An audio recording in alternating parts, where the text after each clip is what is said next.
Need to end a Google Meet for everyone. If you're the meeting host or have host management permissions, you can end the meeting for all participants with just a few clicks.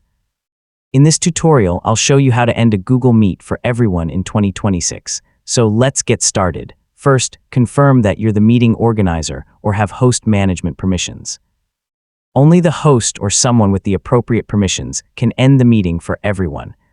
Regular participants can only leave the meeting for themselves.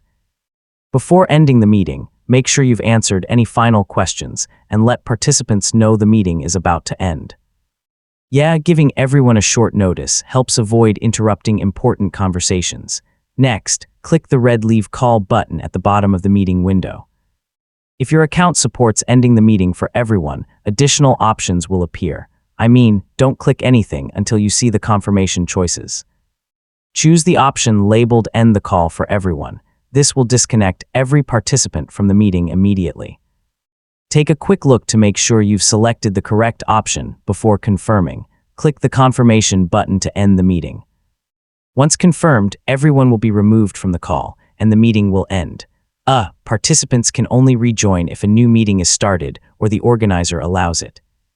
After ending the meeting, you'll return to the Google Meet home screen or your previous page. This confirms that the meeting has successfully ended for everyone.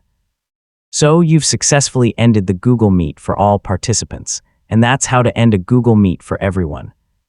Using the End the Call for Everyone option ensures the meeting closes for all participants at the same time.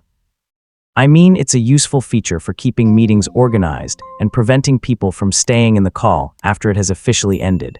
Thanks for watching, and I'll see you in the next tutorial.